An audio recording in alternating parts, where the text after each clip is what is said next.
మధుమేహం, డయాబెటీస్ ఇది ఉన్నప్పుడు రైస్తో వండినటువంటి ఆ అన్నం తిన్నారనుకోండి షుగర్ పెరిగిపోతుంది. పోనీ తినలేదనుకోండి నీరసం వచ్చేస్తుంది. మరి దీనికి పరిష్కారం ఏమిటి? ఆహారంలో మార్పులు మధుమేహ రోగులకి నిజానికి కష్టంగా అనిపిస్తాయి, కానీ అసాధ్యం కాదు. మరి జీవితాన్ని హ్యాపీగా ఆస్వాదిస్తూ ఆరోగ్యంగా ఎలా ఉండగలం? అన్నం తినడం మానటం అంటే దాదాపుగా అది ఉపవాసంతో సమానం.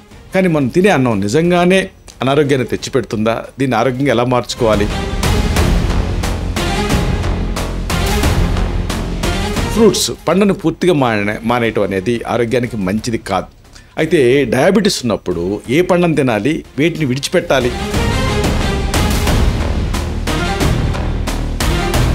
మధుమేహానికి నిజానికి ఆహారమే కీలకం. కానీ రోజువారీ అలవాట్లని, ప్రాచీన ఆయుర్వేద పద్ధతుల్ని ఆధునిక జీవితానికి ఎలా అన్వయించుకోవాలి? ఈ కీలకమైన అంశాల్ని, రహస్యాల్ని బాగా లోతుగా, కూలంకషంగా ఈ వీడియోలో మనం తెలుసుకుందాం. మిత్రులారా నమస్కారం. నేను మీ డాక్టర్ చిరుమామిళ్ళ మురళీ మనోహర్. ఈ వీడియోలో చాలా ముఖ్యమైన విషయాన్ని ఒకటి తెలుసుకోబోతున్నాం. మామూలుగా డయాబెటీస్ ఉన్నప్పుడు డే టు డే ఫుడ్ ఎలా తీసుకోవాలి?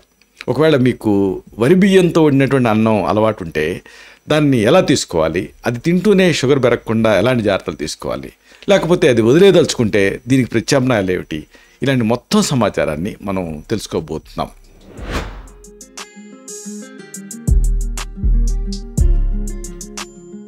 అంటే ఫుడ్ తిన్నప్పటికీ కూడా షుగర్ని ఎలా కంట్రోల్లో ఉంచుకోవాలి అనేది తెలుసుకోవటం ముఖ్యం. మధుమేహం ఈ పేరు వినగానే మనసులో ఒక భయం, జీవితం పైన ఆంక్షలు, ఇవన్నీ రెస్ట్రిక్షన్స్ స్టార్ట్ అయిపోతాయి. అంటే ఈ చాలా అంత ముందు వరకు కూడా తీపి అంటే పెద్ద పట్టించుకోరు.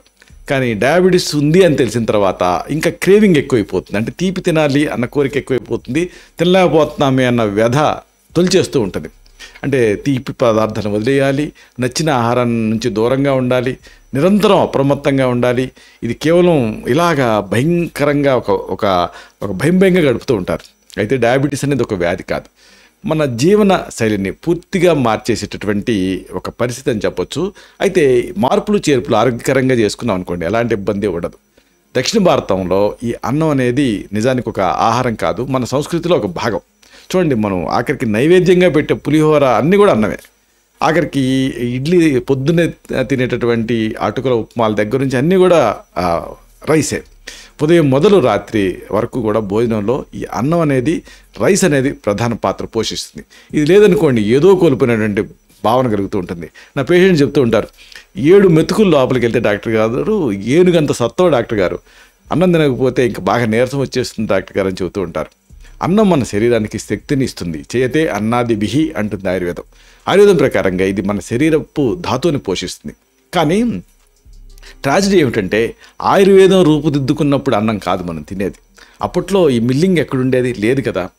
ఇప్పుడు ఈ రోజులలో ఓవర్ పాలిష్ చేస్తున్నారు. అధికంగా పాలిష్ చేసిన బియ్యం, దాన్ని వాడే విధానం, తినే విధానం, దీంతో ఈ అనేక సమస్యలు వస్తున్నాయి. ఆధునిక శాస్త్రం, ఆయుర్వేద సాంప్రదాయాలు రెండు కూడా మనం కనుక సమన్వయం చేసుకొని ఆలోచిస్తే అప్పుడు ఇది చక్కటి ఆరోగ్యాన్ని నిర్దేశిస్తాయి. ఈ మార్గంలో మనకి ఇష్టమైనటువంటి అన్నం మీద మనకి వైఖరి మారాల్సిన పని లేదు, కాబట్టి మోడిఫికేషన్స్ చేసుకోవాలి. పండ్ల విషయంలో ఎలాంటి జాగ్రత్తలు తీసుకోవాలి, అలాగే చిరుతిళ్ళు ఎలాంటివి తీసుకోవాలి, డ్రై ఫ్రూట్స్ ప్రాధాన్యత ఏమిటి, అవి ఎలాంటివి తింటే ఆరోగ్యం బాగుంటుంది, షుగర్ పెరగకుండా ఉంటుంది, వీటన్నిటినీ మనం చెప్పుకోబోతున్నాం. డయాబెటీస్ కేవలం ఒక భయానక జబ్బుగా కాకుండా దీన్ని ఒక సవాల్ కింద అనుకోవాలి. మీరు అనుకొని హెల్దీ లైఫ్ స్టైల్ అడాప్ట్ చేసుకోవాలి. ఈ ముఖ్యమైన శాస్త్రీయ విషయాలన్నింటినీ కూడా తేలికపాటి భాషలో మనం చెప్పుకుందాం.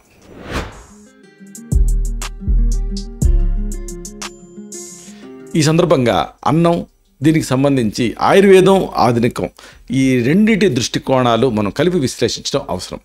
చూడండి, పాలిష్ చేసిన తెల్ల బియ్యం అంటే వైట్ రైస్ గ్లైసిమిక్ ఇండెక్స్ 80 కంటే ఎక్కువ ఉంటుంది. దీని అర్థం ఏమిటి అంటే ఈ ఆహారం తిన్న వెంటనే రక్తంలో చక్కెర స్థాయిలు టపాల్మని వేగంగా పెరిగిపోతాయి. పాలిష్ చేసిన బియ్యంలో ఇప్పుడు మనం పైన పొట్టు ఉంది కదా, దాన్ని తొలగించేస్తారు. దీంట్లో ఉండేటువంటి పీచు పదార్థం అంటే ఫైబర్ తొలగించేస్తారు. ఇతర పోషకాలు కూడా విడిపోతాయి. ఆయుర్వేద ప్రకారంగా ధాన్యంపై పొట్టుతో ఉన్నప్పుడు అది సంపూర్ణమైనటువంటి సమీకృత ఆహారం. ఇది బలాన్ని ఇస్తుంది. కానీ ప్రస్తుతం లభించేటువంటి తెల్ల బియ్యం చాలా మృదువుగా ఉంటుంది. దీన్ని అలా 5 నిమిషాల్లోనే ఉడికిపోతుంది. దీంతో శరీరంలో అది త్వరగా చక్కెరగా మారి గ్లైసిమిక్ లోడ్, అంటే ఇక్కడ గ్లైసిమిక్ ఇండెక్స్, గ్లైసిమిక్ లోడ్ ఈ రెండిటికి కొంచెం భేదం ఉంటుంది. ఈ గ్లైసిమిక్ లోడ్ని ఇది పెంచుతుంది.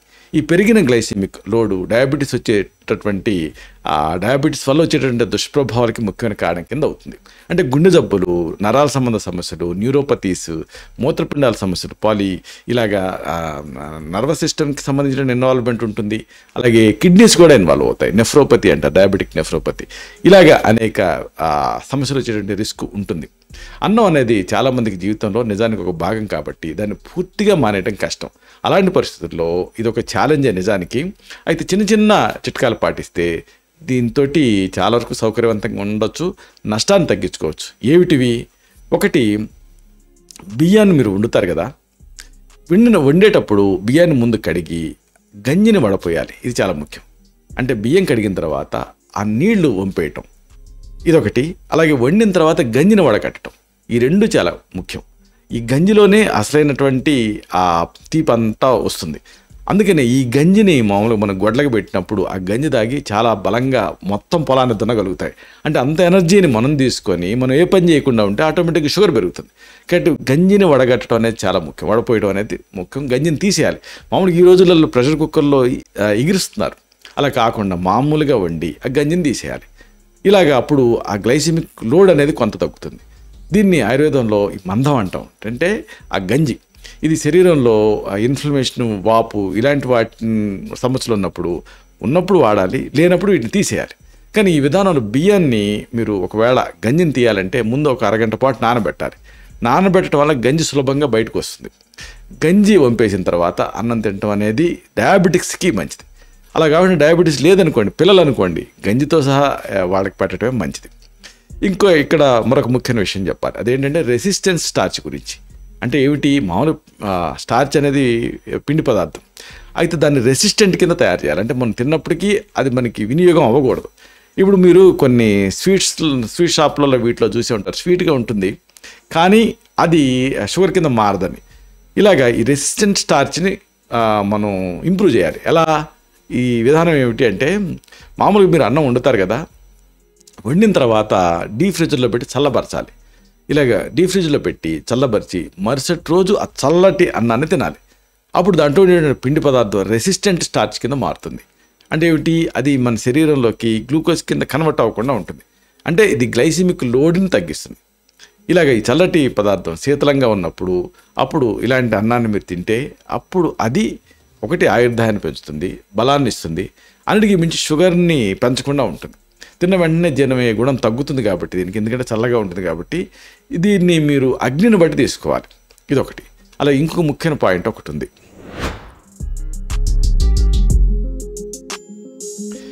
ఈ అన్నం తినేటప్పుడు మీరు కొన్ని నియమాలు పాటించాలి. ఒకటి, మోతాదు ముఖ్యమండి. అంటే డోస్.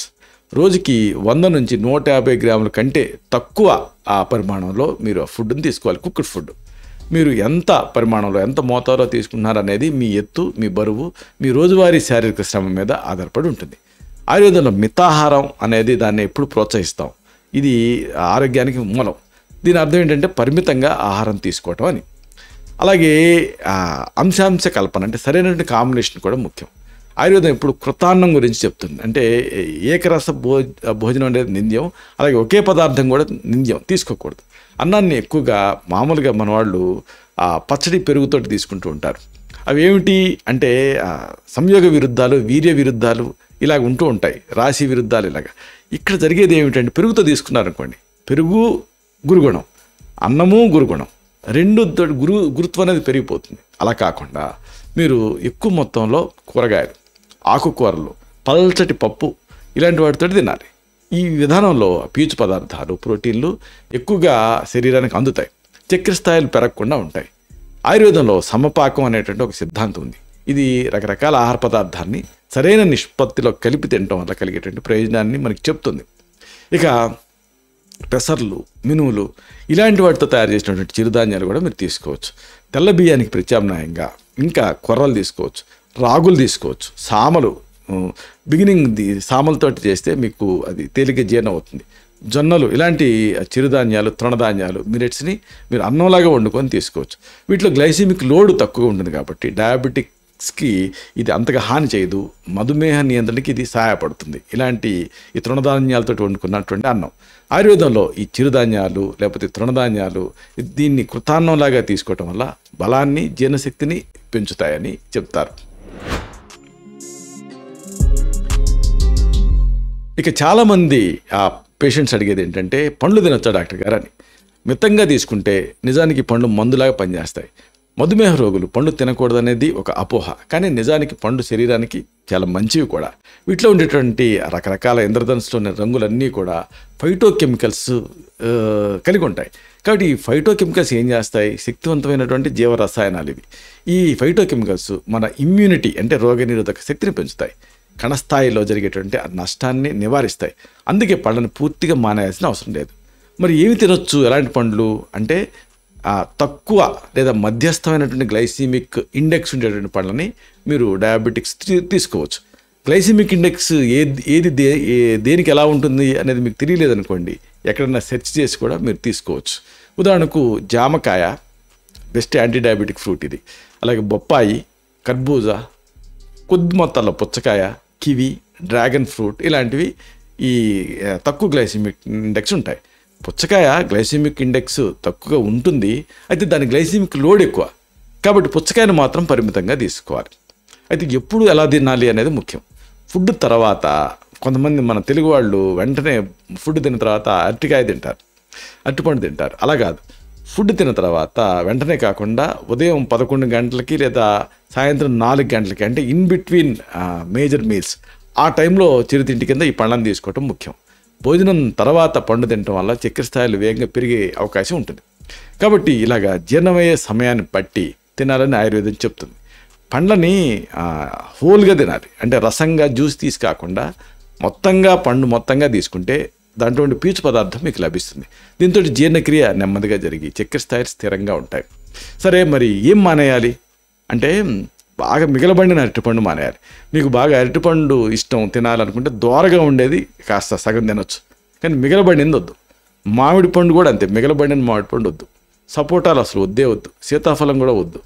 పనస, ద్రాక్ష ఇలాంటి పండ్లలో గ్లైసిమిక్ ఇండెక్స్ కానీ గ్లైసిమిక్ లోడ్ కానీ ఎక్కువ ఉంటాయి. కాబట్టి ఇవి రక్తంలో చక్కెర స్థాయిలను వేగంగా పెంచుతాయి. కాబట్టి డయాబెటీస్ ఉంటే వీలైనంత వరకు ఈ పండ్లను మానేయటం మంచిది.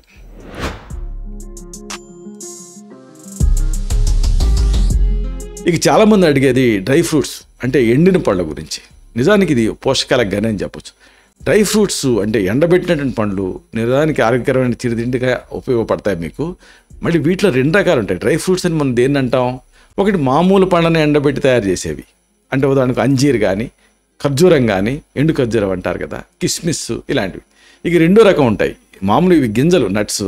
వీటిని కూడా డ్రై ఫ్రూట్స్ అనే అంటాం. ఉదాహరణకు బాదం, పిస్తా, వాల్నట్స్, జీడిపప్పు, గుమ్మడి గింజలు, పొద్దుతిరుగుడు గింజలు ఇలాంటివన్నీ కూడా వీటిని మనం డ్రై ఫ్రూట్స్ అనే అంటాం. ఇవన్నీ ఏంటంటే నట్స్ ఎప్పుడు బెస్ట్, అంటే ఇవి షుగర్ని పెంచకుండా ఉంటాయి. పోషక విలువల విషయానికి వస్తే ఈ గింజలలో ప్రోటీన్స్ ఉంటాయి, ఇది యాడెడ్ అడ్వాంటేజ్. అలాగే కొద్ది గొప్ప కొవ్వు ఉంటుంది, కానీ ఉపయోగపడే కొవ్వు ఉంటుంది. ఇంకా విటమిన్లు, ఖనిజ లవణాలు ఇవన్నీ పుష్కలంగా వీటిలో లభిస్తాయి. మెగ్నీషియం, కాల్షియం, పొటాషియం ఇలాంటివి ఈ డ్రై ఫ్రూట్స్లో ఎక్కువ. ఆరోగ్య ప్రయోజనాల విషయానికి వస్తే డ్రై ఫ్రూట్స్ ముఖ్యంగా గుండె జబ్బులకి ప్రివెంట్ చేయడానికి సహాయపడతాయి. క్యాన్సర్ ట్రీట్మెంట్లో ఉన్నప్పుడు కానీ, రాకుండా ఉండాలనుకుంటే కానీ ఇది ఉపయోగపడుతుంది. బరువు తక్కువ ఉన్న పిల్లలకి ఇది ఒక మంచి పోషకాహారం. ఆయుర్వేదంలో వీటిని వృష్యం అంటాం, అంటే రసరక్త మాంసం, మేధోస్థి, మత్స్య శుక్రాలను, సప్తధాతువుని స్ట్రెంథన్ చేస్తాయి, శరీరానికి శక్తిని, ఆరోగ్యాన్ని అందిస్తాయి. అయితే ఎంత తినాలి అనేది ముఖ్యం. డ్రై ఫ్రూట్స్ అంటే ఎండిన పండ్లు రోజుకి 30 గ్రాములు, గింజలు అనుకోండి 15 నుంచి 20 గ్రాములు మాత్రమే తినాలి. ఎండిన పండ్లు ఏమో రోజుకి 30 గ్రాములు. అలాగే ఈ గింజలు వీటిని తినాలనుకుంటే 15 నుంచి 20 గ్రాములు. మీకు బెస్ట్ థింగ్ ఏంటంటే డిజిటల్ వేయింగ్ మిషన్లు దొరుకుతున్నాయి ఆన్లైన్లో. వాటిని తెప్పించుకున్నారనుకోండి, వాటి మీద ఒక పాత్ర పెట్టి ఆ పాత్రలో వీటిని తీసుకొని ఆ వేయింగ్ మిషన్ మీద పెడతాం, ప్లేట్ లాగా ఉంటుంది. అప్పుడు మీకు ఆటోమేటిక్గా ఆ పాత్ర తాలూకు వెయిట్ తీసేసి వాటి బరువు మీకు చెప్తుంది. అది ఇలాంటి డిజిటల్ ఈ మధ్య దొరుకుతున్నాయి, ఆన్లైన్లో తెప్పించుకోవచ్చు. ఒక రోజులో 5 నుంచి 6 గింజలు తినడం ఆరోగ్యానికి సురక్షితం. వీటిని ఉదయం లేదా సాయంత్రం చిరుతిండిలాగా తీసుకోవచ్చు. వీటిని మళ్ళీ వేరే వాటితో కలిపి తీసుకోకూడదు. అంటే ఉప్పుతోటో చక్కెరతోటో కలిపి చాక్లెట్ కోటింగ్ తోటో ఇలాంటి వాటితోటి తినటం మానేయాలి. యాజ్ ఇట్ ఈజ్గా తీసుకోవాలి. నానబెట్టి లేదా మామూలుగానే తినటం ఆరోగ్యానికి మంచిది. ముగింపుగా ఒక ముఖ్యమైన మాటను మీకు విన్నవించాలి. డయాబెటీస్ అంటే మధుమేహం ఒక దీర్ఘకాలపు వ్యాధి. ఇది ఒకసారి వచ్చిందంటే జీవితాంతం మనతోటి ఉంటుంది. పాతవ్యాధి ప్రమేహశ్చ కుష్టం అర్శో భగంధరం అస్మరీ మూఢగర్భశ్చ తద్వైదోదరం అష్టమం అని అష్టవేద మహాగదాల్లో దీన్ని చెప్పారు, ప్రమేహం. కానీ మనం దీన్ని ఎలా మేనేజ్ చేస్తాం అనేది ముఖ్యం. సరైన ఆహార నియమాలు, క్రమమైనటువంటి జీవన శైలి పాటించడం ద్వారా దీన్ని మనం కంట్రోల్లో ఉంచుకోవచ్చు, తెచ్చుకోవచ్చు. దీనివల్ల గుండె జబ్బులు, నరాల వ్యవస్థ దెబ్బతింటాం, మూత్రపిండాల సమస్యలు లాంటి ప్రమాదాన్ని మనం సమర్థవంతంగా నివారించుకోగలుగుతాం. ఆహారాన్ని ఒక మిత్రుడిలాగా, శరీరాన్ని ఒక దేవాలయంలాగా భావించి దాన్ని ప్రేమతోటి జాగ్రత్తగా చూసుకోవాలి. ఎందుకంటే మన ఆరోగ్యం అనే భవనానికి మనం తీసుకునేటువంటి ఆహారమే పునాది. ఈ పునాది గట్టిగా ఉందనుకోండి, జీవితం అనేటువంటి ఈ భవనం దృఢంగా ఆనందంగా ఉంటుంది. మధుమేహం మన జీవితంలో ఉండేటువంటి ఆ మాధుర్యాన్ని, ఆ తీపిని దూరం చేయదు. కానీ జీవితాన్ని సరికొత్తగా ఆస్వాదించడానికి, జాగ్రత్తగా ప్రేమగా జీవించడానికి ఒక కొత్త మార్గాన్ని చూపుతుంది. కాబట్టి ఇది ఒక అవసరమైన శత్రువు అని మనం అనుకోవచ్చు. ఇలాంటి మరిన్ని ఇన్ఫర్మేటివ్ వీడియోస్ కోసం ఈ ఛానల్ సబ్స్క్రైబ్ చేసుకోండి. అలాగే ఈ వీడియోలు అప్లోడ్ అవడంతోనే ఆ విషయం మీకు తెలియాలనుకుంటే బెల్ బటన్ క్లిక్ చేయండి. అప్పుడు మీకు ఒక నోటిఫికేషన్ వస్తుంది. ఆ నోటిఫికేషన్ క్లిక్ చేస్తే ఆ వీడియోని మిస్ కాకుండా చూడగలుగుతారు. అలాగే ఈ వీడియో మీకు నచ్చితే లైక్ చేయండి. అప్పుడు ఇది మరింత ఎక్కువ మందికి రికమెండ్ అవుతుంది. ఈ వీడియో తరకు పర్పస్ సర్వ్ అవుతుంది. అంటే అందరికీ ఆరోగ్యాన్న మన అభిలాష, మన ఆకాంక్ష నెరవేరుతాయి. శతం జీవ శరదో వర్ధమాన, శతం హేమంతాన్ శతం వసంతాన్. 100 శరత్తులు, 100 హేమంతాలు, 100 వసంతాలు వర్ధిల్లుతూ జీవించండి. Stay healthy, stay happy, be positive, keep smiling. Love you all. Shubham.